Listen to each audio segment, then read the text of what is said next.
Xo'sh qarindoshlar, tamom oldinglarmi azroq? Undan sonra darsimizning davomini davomlashtiraylik, ya'ni 48-bobga kelaylik. Biz 48-bobni ko'rgan vaqtimizda, eng dastlabda biz yangi ahdni sizlarga aytishlik, yangi ahdidan biz yodimizga kelgan bir so'z bor.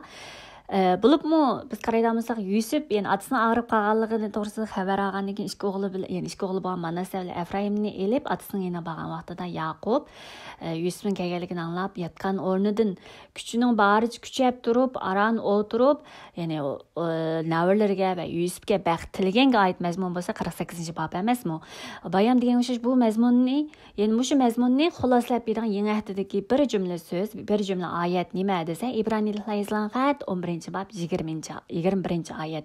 11-bab 21 oyatda bu yerda Yaqub nima deydi desa, e'tiqodi vajidan Yaqub asısı bilan o'rnidan kuchayib turib, Yusufning ikki o'g'li uchun xayrli duo qilganligini va asıga tayanib turib Xudoga sajda qilganligini aytadigan oyat dal İbraniliklar yozilgan xat 11-bab 21 oyat. Ya'ni bugungi mazmunda Yaqubning e'tiqodi bilan Yusufga va Yusufning ikki o'g'liga xayrli duo qilganligi ham shundaqla o'zining e'tiqodi bo'yicha Xudoga o'ziga bir umr hamroh bo'lgan shu Xudoga sajda qilgan, ya'ni e'tiqodi bilan ikki o'g'liga baxt duo qilib, xayrli duo qilib turib Xudoga sajda qilganligiga oid mazmun ekan deb biz buni İbraniliklar yozilgan xat orqali oldi bilan xulosalay olamiz. Demakki, bu yerda Yaqubning e'tiqodi bilan xayrli duo qilganda bu yerda Yaqubning 48-bobdagi butun mazmunni o'zining Xudoga bo'lgan e'tiqodi bilan, Xudoga bo'lgan tunishi bilan, Xudodan anqirishi bilan qilgan ishlar ekanligini biz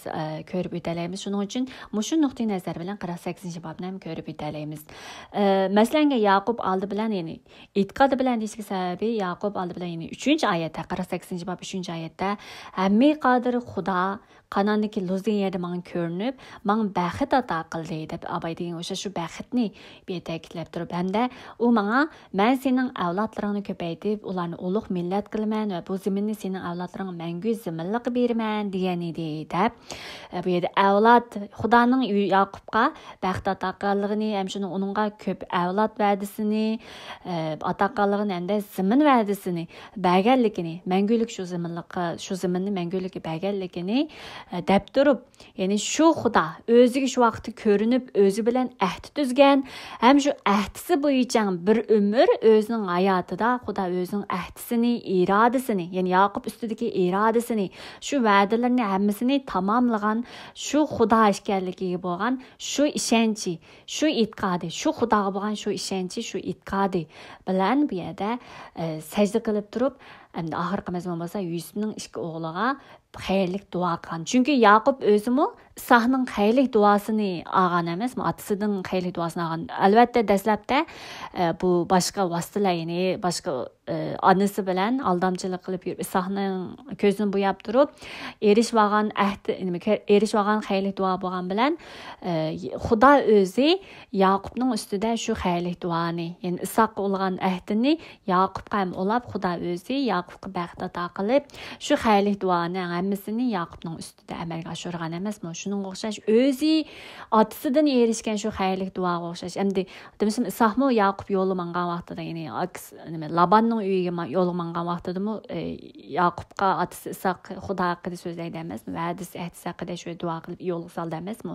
Shuning o'xshash o'zi ham otasidan erishgan shu xayrlik duoni endi bugungi kunda ham shuni Allah Xudodan erishgan shu ahdisi, va'dalari bo'yicha Xudoning uning hayotida yetaklishi, hamroh bo'lishi bo'yicha Xudoning irodasini tunib yetgan Yaqub bugungi kunda ham Yusufga va Yusufning ikki o'g'liga xayrlik duoni, qanday xayrlik duo qilganligini biz ham ko'rib olamiz.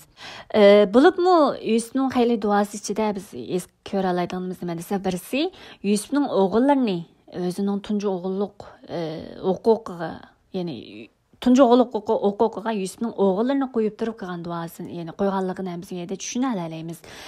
Yana birisi bo'lsa oxirisida Yusufga Xudoning va'dasi bo'yicha, ya'ni Xudo Yaqub Misrga kelishdan burun Xudo Yaqubga ko'rinib, men sen bilan birga Misrga berib, sening avlodlaringni Misrda ulug' bir xalq qilib, biz keyin men qaytirib kelmayman, bu zaman qaytirib kelma degan so'zini ham Yusufga shunday takrorlagan so'zi ham bu yerda bor.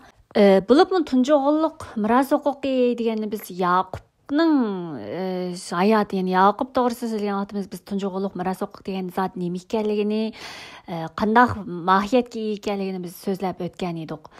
Tunji o'g'illik huquqi deganimiz, ya'ni tunji o'g'ilni tug'ilgan tunji o'g'lini o'zining tunji o'g'illik miros huquqiga erishtirib, ya'ni ya'ni birasi ko'p, boshqalarga qaraganda birasi ko'p, shunday mol-mulk bo'lsin, birasi ko'p narsaga erishtirib, otasining nom shuhratiga, otasining barliq nimalariga ega bo'lib, shu salohiyatga ega ekanligini biz deb o'tgan. Buni bir qatim men ustiga chiqarib qo'ysam, dars anglab bo'lib, qayta anglab chiqqaysizlar. Shuni o'sha shu tunji o'g'illik miros huquqini bo'lsa, Yaqub bu yerda Yusufning o'g'illari degan so'z bor. Ya'ni 5-chi oyatga qaraydigan bo'lsak, bu ikki o'g'il, ya'ni 5-chi oyatning oxirgi qismi, bu ikki o'g'il, ya'ni Efraim bilan Manasse, Ruben bilan Shimonga o'xshash mening o'g'illarim hisoblansin. Deb bu yerda Yusufning ikki o'g'lini o'zining bolasi sifatida ko'rib, ularga hayli duosi emasmi? Ya'ni bu yerda nima uchun Yusufni, chunki bu Yaqubning tunji o'g'li Ruben edi emasmi? Ruben edi. Tunji o'g'il huquqi asli dastlabki shu ayni vaqtdagi qonuniyat, ya'ni nima deymiz, qoida bo'yicha, qonuniyat emas, qoida bo'yicha, ya'ni shu vaqtlardagi shu xalqlarning qoidasi bo'yicha aytgan vaqtimizda Ruben asli tunji o'g'illik miros huquqini Ruben erishishga tegishli emasmi? Lekin bu yerda Yaqubning Yusuf va Yusufning o'g'illarini tunji o'g'li sifatida ko'rishligi sababini deydigan bir so'z bor. Ya'ni 7-chi oyatga qaraydigan bo'lsak, bundaq qilishimdagi maqsad anang Rahilaning vajidan doğru deb. Biz dastlab Yaqubning hayotini ko'rgan vaqtimizmi, Yaqub o'zi yaxshi ko'rgan Rahilani elish uchun 7 yil qanday jafolik ishlab turib, qan bilan Rahilani emas, Liyahni hadisini bergan emasmi? Shundaqdimi Yaqubning izchil Rahilani shu qadar so'yganligini izchil deb o'tgan edi. Shuning uchun bu yerdami yana Yaqubning o'zi so'ygan shu Rahila, o'zi yaxshi ko'rgan ayoli Rahilaning o'g'illarini shu Yusuf emasmi, Rahila tuqqan tunji o'g'li Yusuf emasmi? Shuning uchun shu Rahila o'zi yaxshi ko'rgan ayolining tunji bolasini o'zining tunji o'g'li sifatida bu yerda ko'rganligini yana bir qatim bu yerda bilib olamiz. Ya'ni Xudo degan bayon boshda degan Yaqub o'zi e'tiqodi bilan, ya'ni 3-oyatda o'zining e'tiqodi bilan, ya'ni Xudo Yaqub baxt ato qilib, avlodini ko'paytirib, zaminni avlodlarga ato qilganligini, mangulik zaminlik berganligini deb turib, shu Xudoning va'dasi, Xudoning ahdisi bo'lgan e'tiqodi bilan, Xudo shu va'dasini cho'qim amalga oshirdi deb turib, shu va'dasi amalga oshgan kunlarda shu Yusufning ikki o'g'li bo'lgan Manasse bilan Efraimmi o'zining shu Xudo ato qilgan shu zaminlari ichidan, shu zaminlar ichidan miroslik oladi deb turib, ya'ni aslida bo'lsa, ya'ni Yusuf bir odam, ya'ni Yusuf o'zi Yusuf qabilasi bo'lib zamin olgan bo'lsa, asli bir kishilik zamin bo'ladi emasmi? Lekin bu yerda Yaqub Manasse bilan Efraimni ikkisini o'zining o'g'li qatorida ko'rib, o'zining mirosxo'ri sifatida, ya'ni bularga zamin ato qilganligini, ya'ni Xudo ato qilgan shu zamindan miros zamin ega bo'lganligini deb bu yerda oldin aytdi. Demasmi biz kunda anglab ma'lumotlarni bilmadimiz, Telegramda kunda muqaddas kitob o'qiyapmiz. Buni mana maqsadlik holatda sizlarning tushunishinglar uchun tuzilishini, ya'ni biz rad bo'yicha emas, endi ba'zan vaqt albatta rad bo'yicha o'qigan bilan shu sizlarning tushunishinglarga oson bo'lish uchun shu tartib bo'yicha tuzgan. Shuni o'qisanglarmi, Yeshua qismida o'qigan vaqtimizda biz 12 qabilaning qanday zaminlar ega bo'lganligini degan vaqtimizda biz Manasse qabilasining, Efraim qabilasining qanday qayerdan zamin ega bo'lganligini biz ko'rib o'tgan edik. Shuning o'xshash Yaqubning bu oldin Allah e'tiqodi bilan degan so'zi degan gap shu Yusufning Xudoning shu irodasi amalga oshgan vaqtida bu balamu mening balam qatorida zaminga ega bo'ldi deb turib shu degan so'zining shu vaqtda amalga oshganligini biz ham ko'rib olamiz. Bo'libmi biz ahdi bo'yicha aytib ko'rdik, ya'ni Xudoning haqiqiy muqaddas kitobining tumuri bo'yicha biz bayon oldingi soatda deb o'tganga o'xshash bo'yicha bu so'zlarni muqaddas kitobni ko'rishimiz to'g'ri keladi degan edik. Shunga o'xshash bu Yaqubning va'dasi, Yaqubning ustidagi ahdilar, Yaqubning hayoti bo'lib, oxirgi mazmunlar nima uchun bu ahdini biz ta'kidlaymiz degan vaqtda, chunki bu Isroillarning ustida qandoq amalga oshganliklarini, amalga oshirganliklarini oldin bishorat bilan oldin degan so'zlar dal mushu İbrahim, İshaq, Yaqubning hayoti orqali bildigan so'zlar emasmi? Biz buni payg'ambarlar qismini to'liq tushungan vaqtimizda bu ahdilarning qandaq ma'no, qandaq Xudoning irodasini namoyon qilgan so'zlar ekanligini, bu ahdining naqadar muhimligini ham biz xalqlarning ham qilishdagi ishlarini, ya'ni qanday hayot yashash kerakliklarini deganliklarni ham biz mush payg'ambarlar qismanlari orqali nihoyat aniq tushunib o'talaymiz. Bo'libmi Yeshaya qismi qaraydigan bo'lsak, Yaqubning uyi, Yaqubning nimasi deb turib, Yaqub payg'ambarni tilga olgan so'zlar nihoyat ko'p. Ya'ni Yaqub bilan tuzgan ahdiga bog'lab turib, Isroillarga qilgan so'zlar, Isroillarni hukm qilgan vaqt, ya'ni Yeshaya qismida bo'lsa, oldi bilan Isroillarni hukm qilish haqida boshqa allarni hukm qilib, xalqlarning Isroillarning gunohlari sababidan ularning qanday hukm qilganliklari, ularning gunohining nima ekanligi, ularning ahdini qanday buzganliklari, Xudoning haqqoniyligini qanday yashaganliklari aytmaz men Yeshaya qaradam sanayt aniq so'zlab chiqarib berdi. Shuning o'xshash, ya'ni nima demoqchi desa, Yeshaya qismida Yaqubga aytmaz men aytib ko'p. Ya'ni biz shuning uchun Xudoning ahdisini, Xudoning so'zini, Xudoning irodasini ham bugungi kunda bizmi ham ana shu ikon ahdi bo'lsin, yangi ahdidagi so'zlar orqali bo'lsin, o'zimizning ustida Xudoning irodasini, Xudoning shu va'dalarini, ham bizning qanday yashashimiz, qanday e'tiqodimiz bilan hayotimizni qanday o'tkazishimiz kerakligini biz ham cho'nqur tushunadigan mazmunlarni mushundaq ahdilardan shundoq ham ko'rib o'talaymiz demoqchi, cho'nqur tushunalaymiz demoqchi. Shuningga o'xshash, ya'ni Yaqub bu yerda e'tiqodi bilan, ya'ni Xudoning o'zi bilan tuzgan va'dasi, ahdisi, o'ziga hamroh bo'lgan bir umr, hamroh bo'lgan o'zini bir umr yetaklagan shu Xudoga bo'lgan e'tiqodi bilan Yusufning ikki o'g'lini o'zining o'g'li qatorida ko'rib, bularga zamin ham miros, o'z bevosita zamin mirosi ato qilganligini, ham bu yerda va'da berganligini, ham ularga xayrli duo qilganligini biz ham ko'ra olamiz. Bo'libmi Yaqubning bu ikki bolaning beshiga qo'lini tutib turib qilgan xayrli duosini, duosining mazmuni orqali biz Yaqubning endi bu yerda qanday qilib e'tiqodi bilan duo qilgan degan savollarga biz javob topa olamiz. Endi bu yerda yana bir narsa nima desa, biz Yusufni o'zining cho'ng o'g'li, tunji o'g'li sifatida ko'rib, Yusufning o'g'llarini ham o'zining o'g'li qatorida, ya'ni tunji o'g'li miros huquqini berganligini biz qaraymiz. 12 qabila, ya'ni Isroilning 12 qabilasining ichida Yusuf qabilasi yo'q. Yusuf qabilasining o'rnida Manasse va Efraim qabilasi bor. Ya'ni nima demoqchi desa, shuna Yusufni va Yusufning ikki o'g'lini o'zining tunji o'g'li sifatida qarab turib, xayrli duo qildi-ku. Endi bu yerda xayrli duo qilgan vaqtida Yaqubning bir qilgan harakati bor. Ya'ni Yusuf cho'ngini Yaqubning o'ng qo'li ostiga, kichigini Yaqubning so'l qo'li ostiga qo'ygan vaqtida Yaqub bo'lsa ikki qo'lini almashtirib, ularga xayrli duo qilganligiga aytmazmon chiqdi bu yerda.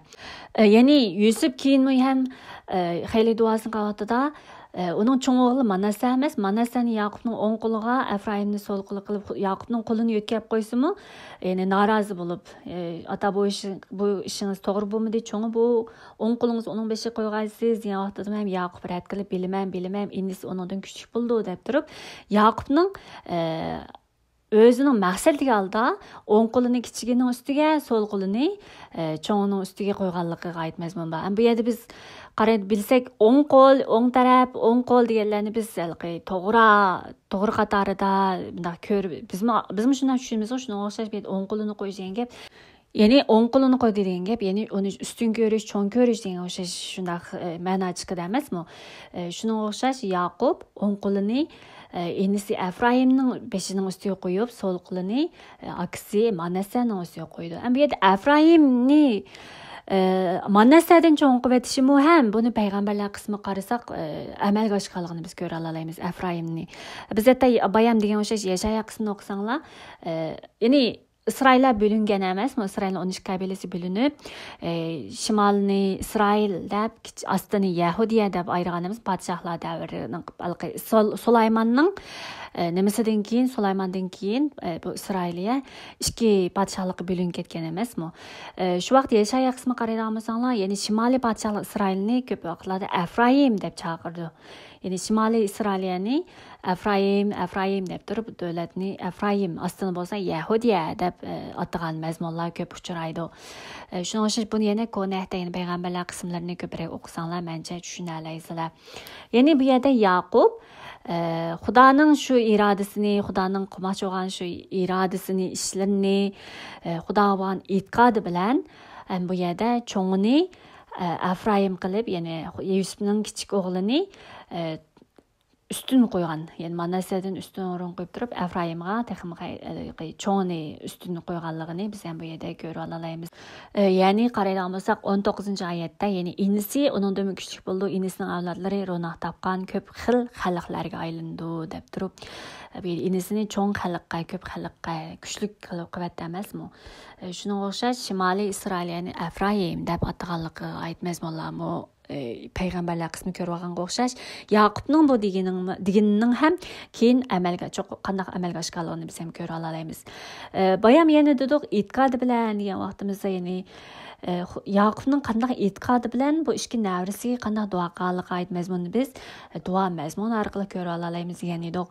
Bo'libmi 15-oyatda 48-bob 15-oyatda Boğullarım İbrahim bilen İshak yakın ergeşken Xudo deb bu yerda yakın ergeşken degan söz asli oldida mangan Xudo. Ya'ni bu ham İbrahim va İshakning oldida mangan Xudo. Ya'ni oldida yo'l boshlab mangan Xudo deb turib, ya'ni bovisi İbrahimni otasi İshakning oldida menib turib ular yo'l boshlab mangan Xudo.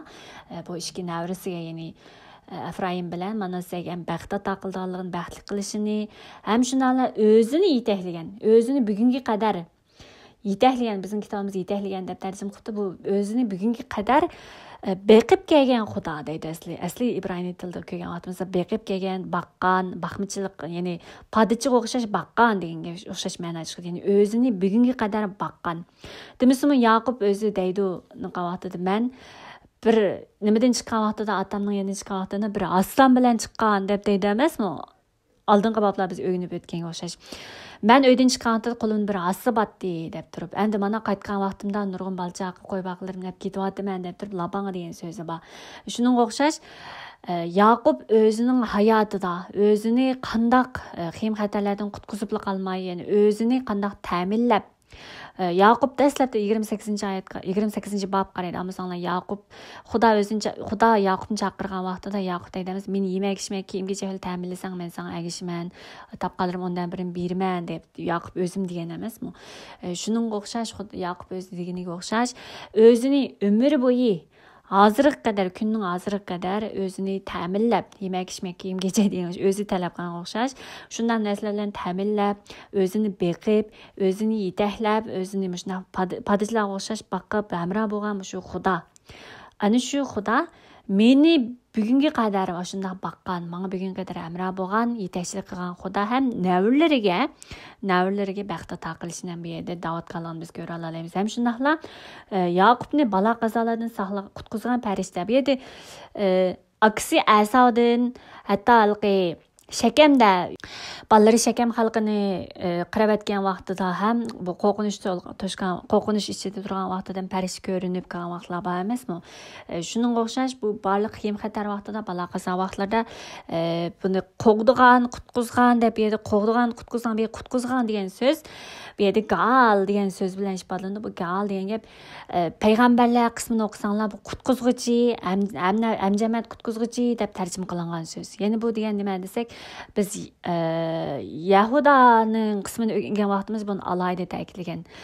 Yahuda degan yeni qarindishi, tuqqini, balo qazolarga va yoki qul bo'lgan vaqtlarda shu qarindishi tuqqini, shu qarindishiga vakolatan shu qarindishini qutqizadigan, shu qarindishining asiriga vakillik qiladigan shunday bir yaqin amjamat qarindishi, amjamat qutqizuvchisi yaqini degan o'xshash shunday so'zlar ko'p ishlatildi. Ya'ni Yaqub balo qazolar qilgan vaqtida o'zining yaqin tuqqini, yaqin amroyi bir tarafda turg'uvchisi bo'lib, Yaqubni qo'g'dab, Yaqub bilan birga mangan, Yaqub bilan birga urush qilgan, Yaqub bilan birga safar qilgan, shuna yaqin tuqquni, ham do'sti, ham jamiyati deb degan so'zlar bilan ifodalab turib, ana shu menga hamroh bo'lgan, meni qutqizgan, men bilan bir safarda turgan, men bilan bir safda turgan shu farishta ham bu ikki navramga baxt ato qilgan deb turib, biz qaraydigan bo'lsak, dal o'zining e'tiqodini o'zi Xudo bilan personal munosabat bog'lab toki hozir qadar Xudoni cho'nqur bara cho'nqur tunib yetgan shu Xudoga bo'lgan e'tiqodi bilan bolalariga, navrilariga shunday baxt tilab xeyli duo qilamiz ham ko'ra olamiz. Hamda eng muhimi nima desa, mening nomim ota bobom İbrahim bilan Ishoqning nomi bu balalar orqali mangu davomlashgan deb yerda nom degan so'zni ta'kidlaydi. Ham shundaqla ular nurg'un avlod bo'lib yer yuzida gullab yashnag'ay deb bizning kitobda gullab yashnag'ay, nurg'un avlod bo'lib gullab yashnag'ay deb tarjima qilgan bilan bu asli ma'ni bilan o'qigatimizda u o'z İbrahimning, Ishoqning va Yaqubning o'zining nomi bu balla, ya'ni shu avlodlar orqali davomlashib, nurg'un avlodlik bo'lib, shu avlodlar, shu Yaqubning avlodlari zaminning markazi bo'lishini tilaydi bu yerda. İnsanlarning markazi bo'lib, ya'ni baxt saodatning markazi, baxt tarqildigan shunday bir xalq bo'lishini. Chunki biz abayam oldingi darsimizda degan İbrahim bilan ahd tuzgandimi, baxt tilganlar sen orqali boshqa xalqlar baxt taqilman, sen orqali boshqa xalqlar baxt topadi degan emasmi? Bu yerda baxt deganimiz haqiqat deb biz dedik. Xudoning haqiqati, Xudoning baxt barkati degan edik. Ya'ni haqiqat, Xudoning haqiqati. Shuning uchun bu yerda Yaqubning degan nima desa, nom degan so'zmi shu? Ya'ni İbrahim degan sening nomingni ulug' qilman degan emasmi? Bu yerda nom degan gap bu İsraillar orqali, mushu İsraillar bilan tuzgan Xudoning, ya'ni bu nom degan so'zni biz yaratilishda bizni aytgan edik, jiq deb o'tdik. Ya'ni 11-bobda biz Babil munorini deyotida insonlar o'zining nomini tiklash uchun Babil munori quradigan vaqtida Xudo ularning tillarini ko'plashtirib aytgan emasmi? Bu degan vaqtimizda Xudoning Ibrohimni ham chaqirishi, Ibrohimga o'z Xudoning nomiga vakillik qilib butun xalqqa Xudoning haqiqatini, Xudoning haqqoniyligini tarqitish uchun Ibrohimni chaqirib ahd tuzganligini biz qisqa deb o'tgan edik. Shuningga o'xshash, ana shu Xudoning nomiga vakillik qilgan bu Xudoning chaqirgan, tanlab olgan xalqi. Ishoq, İbrahim, Yaqublar bularning nomining davomlashishi nima desa, bular orqali Xudoning haqiqati, Xudoning haqqoniyligi, Xudoning ahdlari, Xudoning nomi, Xudoning kimligi degan shu Xudoning barliq ishlari bular orqali, bularning nomi orqali davomlashishini bu yerda nomim davomlashib deb yerda ko'rsak, avod qilganini biz ham ko'ra olamiz. Endi bu yerda nurg'un avlodlik bo'lib, zaminning markazi bo'lish, ya'ni yer yuzi gullab yashnag'ay degani ham bu moddiy, ma'naviy, dunyoviy jihatdan emas, balki zaminning markazi bu yerda asli tilni o'qigan vaqtimizda bular yine avlodlarning zaminning markazi bo'lishini tilagan emasmi Yaqub? Zaminning markazi bo'lishi nima desa, Xudoning haqiqati, haqqoniyligi bular orqali tarqildigan. Bularni markaz qilib dunyoga tarqildigan. Bular Xudoning baxt barkatini, Xudoning haqqoniyligini, haqiqatini barliq xalqlarga taqitadigan shundaq markaz, shundaq Xudo tanlab olgan xalq bo'lishiga oid bu yerda xeyli duo qilganligini biz ko'ra olamiz. Buning nima uchun buni unda tushunsak, buni biz ya'ni Yeshaya qismini tushungan vaqtimiz buni aniq tushunaylik. Shuningga o'xshash, ya'ni Isroillar yer yuzida Isroillarni Xudo chaqirishi. Biz keyingi 4-ay qilgan programmada birisi so'ragan savol bor, ya'ni nima uchun Xudo Yahudiylarni chaqirdi degan o'sha. Shuningmi balkim shuni anglasanglar buning javobini aniq tushunalaysizlar. Ya'ni Xudoning Isroillarni chaqirishi, ya'ni İbrahim orqali, Ishoq orqali, Yaqub orqali, hatto Yaqubning avlodlari orqali bir xalq qilib, bularni cho'ng bir millat qilib, bularni shu zaminga qo'yib, shu zaminda tiklashi, Xudoning haqiqatini bular namoyon qilib, bularni shu haqiqat bo'yicha yashashga chaqirgan Xudo bular orqali Xudoning haqiqatini bularning, ya'ni Xudo o'zi tanlab olgan Isroillarning hayot orqali boshqa nurg'un xalqlarning ana shu Xudoning haqiqati orqali hayot yashashga chaqirgan, shundaq boshqa xalqlarning ham Isroillarni o'rnak qilish, Isroillarni ulgu qilish orqali Xudoning haqiqati bilan dunyoda haqqoniylik ichida yashashga chaqirganligini biz ham bu yerda tushunib yetalaymiz. Shunga o'xshash bu yerda Yaqub bu yerdə nəvləri xeyli dua qilgan vaqtida ana shu Xudoning ahdisiga bo'lgan cho'nqur tunishi, Xudoning chaqiriqiga bo'lgan, Xudoning va'dalariga bo'lgan cho'nqur tunishi bilan bu xeyli duosini o'zining e'tiqodi bilan bu nəvlariga qilgan duosini biz ham bu yerda ko'rib yetalaymiz. Shuning uchun endi Xudoning İbrahim, İsaq va o'zi bilan tuzgan ahdisining nəvlariga ham ulinib, ya'ni o'g'illar qatorida avlodlar ustida Xudoning va'dasining, irodasining to'liq namoyon bo'lishini, yer yuzida Xudoning irodasi, va'dasining ana shu Yaqub avlodlari orqali to'liq namoyon bo'lishini tilgandagi bu yerda duosi, ya'ni xeyli duosi kelganimiz biz ko'ra olamiz. Buni keyin biz Yeshaya qismini biz cho'qim bir o'rganib chiqishimizga to'g'ri keldi. Shu Yeshaya qismini o'rgangan vaqtimiz mencha sizlar texmi cho'nqur tushunib, texmi cho'nqur Xudoni texmi cho'nqur tunalaydigan ham o'zinglarning hayotida Xudoning haqiqati bo'yicha, haqqoniylik bo'yicha yashashning naqadar muhimligini sizlar ham hayotinglarda ham cho'nqur mencha tushunib yetalaysizlar deb o'ylayman. Andan keyin bu yerda eng harqi mazmun nima desa, Xudo Yusufga, ya'ni olam Yusufga deydigan gapi bor. Yusufga mening olamda o'tishimga oz qolganini bilsan, lekin Xudo jazman sizlarga yor bo'lib, sizlarni ota-bobolaringlarning ziminini qaytarib ketdi. Men sana shu, ya'ni bayamı degan emasmi? Ya'ni Manasseh bilan Efraim degan vaqtda ular zimindan miros oldi degan edi emasmi? Chunki hem Abraham degan Yusuf qabilasi yo'q, balki Manasseh va Efraim qabilasi bor degan edi. Ya'ni ikkisi, ya'ni birasi ko'p, boshqalarga qaraganda birasi ko'p emasmi? Chunki men yerda javobini davotdi. Men san qarindoshlaring qaraganda birasi ortiq zimin beraman. Men o yerni amorlarning qo'ldan qilish va o'qiyim bilan tartib olgan deb turib, Yusufga qarindoshlardan birasi ortiq zimin berganligini biz Manasseh bilan Efraim ikkisini ikki qabila orqali erishganligini biz ham tushuna olamiz. Endi bu yerda Yaqub eng oxirida Yusufga degan so'zimi, ya'ni bu ziminga oid degan so'zida biz izchil deb kelganga o'xshash o'zining e'tiqodi bilan, ya'ni o'zi boshdan kechirgan emasmi Yaqub? Endi dastlab 28-bobda Yaqub Labanning uyiga mangdan yo'lga chiqqan vaqtida Xudo o'zi degan, men seni bu zaman qaytirib, ya'ni bu zaminni ato qildim deb turib, men seni ustunda men irodamni, ya'ni va'damni tamomlamagan qadar men seni tashlamayman, vaz kechmayman, men seni cho'qim bu yerga qaytirib kelman degan. Ham shundaqla Yaqub Misrga kelishdan burun Xudo uning ko'rinib turib, Misrga berishdan qo'rqma, men sening avlodlaringni u yerda ulug' bir xalq qilman va men sen bilan bilib berib avlodlaringni bu yerga qaytirib kelman deb Xudo o'zi Yaqubga va'da bergan. Yaqub ham hayoti bo'yicha Xudoning o'ziga qanday hamroh bo'lib, o'zini qanday shu zimin qaytirganligini bir qatim boshdan kechirgan. Ham shu Misrdagi yo'lga chiqishdan burunmi, Qanan zimindan, ya'ni Xudo va'da qilgan zimindan Misrga kelish oldidimi, Xudoning bu zimin haqiqatan mangulik ularga bergan zimin ekanligini, ham shunaqla mushu ziminga Yaqubning avlodlarini qaytirib kelganligini va'da bergan emasmi? Shunga shu ishonchi, Xudoning haqiqatan va'dasi turg'ichi, ahdisi turg'ichi, hatto va'dasini to'liq amalga oshirg'ichi Xudo ekanligiga bo'lgan ishonchi bilan Yusufga Xudoning shu va'dasini, Xudoning shu irodasini o'zi bilan tuzgan ahdlarini Yusufga yerda jakarlab turib, Yusufga deb turib, Xudoning ularni, ya'ni uning avlodlarini ularga yor bo'lib, shu ziminga, ota-bobolariga va'da bergan shu ziminga, Qanan ziminiga qaytirib ketadiganligini aniq deb turib, ham Yusufga shunga bu yerda birasi ko'p, ya'ni birasi ko'p degan gap tunji o'g'illik miros huquqi Yusufni qo'ydi dedi emasmi? Yusuf va avlodlarini. Shunga o'xshash Yusufga birasi ortiq zimin berib, zimin berganlikqa oid va'dasini bu yerda davat qilganligini biz ko'rib olamiz.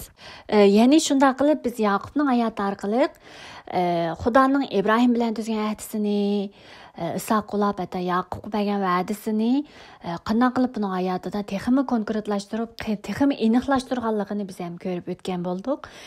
Ya'ni baxt degan hukmni, avlodni ham qanday qilib ro'naq topqizib, ko'paytganligini, ham shunaqla buni Misrdan chiqarsak bularning haqiqatan bir xalq, bir millat, bu cho'ng bir xalq bo'lganligini biz ko'rgan edik. Shunga o'xshash Yaqubning hayotida ham hozir Misrdagi vaqtlar xeyli cho'ng bir xalq bo'lib qolgan emasmi bular Misrda? Bir millat bo'lib, Isroil millati bo'lib xeyli ko'plab ro'naq topgan emasmi? Shunga o'xshash avlod va'dasi ham xeyli cho'ngaydi, kengaydi. Andan keyin ziminga oidmi ham Yaqubning izchil e'tiqodi bilan Xudoning degan so'ziga asosan shu Yusufga va Yusufning avlodlariga degan so'zlar orqali ham bu Xudoning bergan va'dasiga asosan qilgan xeyli duolarni ham biz ko'rib o'tdik. Ham bu Yaqubning qilgan ishlari, qilgan so'zlari, oxirgi talablari, vasiyatlari orqali oxirgi hayotida shu izchil qilgan ishlari, qilgan so'zlarining Xudoning ahdisiga bog'lab turib, Xudoning va'dasiga bog'lanib turib, Xudoga bo'lgan iymon, ishonchi, e'tiqodi bilan farzandiga, Yusufga, ham shunday o'zining hayotidagi har bir qarorlariga, har bir ishlariga, vasiyatlariga shu Xudoning irodasini markaz qilib turib, Xudoning irodasi, va'dasiga bo'lgan ishonchi bilan birdan o'rinlashtirganligini, vasiyat qilganliklarini, hatto duo qilganliklarini biz shu oyatlar, shu bablar orqali ko'rib o'tdik. Ana shunga o'xshash, ya'ni Xudoning bu irodasi, bu ahdisi aynı vaqtda İbrahim bir odam orqali tuzilgan bu ahdisi bara texmo qanchalik kengayganligini biz ko'rib o'tgan bo'lsak, hatto Yeshaya qismidagi bir qism misollar orqali buning qanday amalga oshganliklarini biz ko'rib o'tdik. Hamda keyin Yeshayani ko'rgan vaqtimizda Xudoning ahdisi, va'dasiga bog'lanmay özünün nimesi bir xahiş bilen yaşayan şu İsrail halkının ahırsızda qanday halay bo'lganligini, ularning padişahlıklarının ularning qanday halay bo'lib, Xudoning hukmi ularga tushib qanday sürgün bo'lganliklariga oid mazmunlar ham shu biz payg'ambarlar qismini ko'ra olamiz. Qisqasi deb o'tdik. Shunga o'xshash ahda Xudoning va'dasi, ahdisiga bog'lanib yashash bilan oxirgi payg'ambarlar qismida Xudoning ahdisiga bog'lanmay, Xudoning va'dasiga bog'lanmay, o'z maylicha yashaganlar, Xudoning xalqi turib, Xudoning tanlagan xalqi turib, Xudoning va'dasiga bog'lanmay, irodasiga bog'lanmay, o'z xohishi bo'yicha, dunyoning usullari bo'yicha, dunyodagi hokimiyatlarga, dunyoning usullariga tayingan shu Isroil xalqining oxirgi qanday halay bo'lib, qanday qilib yer yuzida chechib etilganligiga oid mazmunlar ham shu payg'ambarlar qismida bor. Demakchi, endi ahda orqali, ahdining nuqtai nazari va Xudoning bir odam ustidagi irodasi orqali qanday qilib shu tanlagan bandisi, mayli bir odam bo'lsin, mayli bir kollektiv bo'lsin, Xudoning o'zining tanlagan shu xalq orqali, o'zi chaqirgan shu ahd xalq orqali o'zining baxt saodatini, ya'ni Xudo inson Yeremiya payg'ambar qismini qaraydigan bo'lsak, Xudo xalqlarni jazolashdan xo'shallik topmaydi, aksicha insonlarga baxt ato qilishdan, ular baxt, barakat tilashdan suyundiganligini alohida ta'kidlaydigan mazmunda Yeremiya qismida bor. Shunga o'xshash Xudoning insonlarga doim baxt, barakat tilash uchun baxt ato qilish orqali suyundigan, xursand bo'lganligini deganga o'xshash, shunday o'zi tanlagan har bir xalqi, har bir bandisi, birdan bo'lgan siz, men, har birimiz orqali atrofidagi shu xalqlarga baxt, barakat ato qilishni qanchalik umid qilganligini, ularga baxt, barakat ato qilish orqali qanchalik suyundiganligini biz shunday ko'rib olamiz. Shuningdek, biz qarindoshlar, Uyg'ur qarindoshlarim garchi oz bo'lsakmi, biz Xudoning haqiqati bilan, Xudoning haqqoniyligi ichida yashagan vaqtimizda, Xudoning haqiqati so'zlarini cho'nqur tushunib, Xudoning so'zi bo'yicha turib, Xudoning so'zi bo'yicha yashab, atrofimizdagi xalqlarga ham Xudoning shunday baxt saodatini, baxt barakat shu so'zlarini, haqiqatini, haqqoniyligini boshqalarga ham taqdim guvohchi bo'lib, Xudoning shunday Xudoning xush xabarining sarkardasi, Xudoning xush xabarining elchilari bo'lib, Xudoning xush xabarining yetkazuvchilari bo'lib, o'zimizning vazifamizni Xudo oldidagi tanlangan xalqi bo'lish, shu burchimizni, vazifamizni o'rindagan vaqtimizda bizning millatimiz ham, biz yashayotgan joyimizdagi, atrofimizdagi kishilar ham qanchalik baxt, barakatga, Xudodan kelgan tinch amonlikqa, Xudoning haqiqatidan kelgan haqiqiy xushallikqa, haqiqiy tinch amonlikqa, haqiqiy oromlikqa erishadiganligini biz ham bu yerda anqira olamiz. Shuning uchun qarindoshlar, bugungi mazmun ko'p ketdi, uzrab ketdi. Shunday bo'lsa-mu, qarindoshlarning buni cho'nqur tushunib yetalishini umid qilaman. Xudo sizlarga Xudo o'zidan kelgan, muqaddas ruhdan kelgan aql, farosat, cho'nqur tushuncha, ro'shan qalb ato qilib, Xudo o'zining so'ziga bo'lgan tunishni sizlarga ato qilg'ay. Ham shunday sizlarga Xudoning so'ziga bo'lgan sevgi, qizg'inlik ham ato qilg'ay. Ma'qulamsa biz keyingi hafta, keyingi qatimliq darsimizni davomli ko'rishaylik. Hammalarga Xudodan kelgan mehr, shafqat va amonlik yor bo'lsin.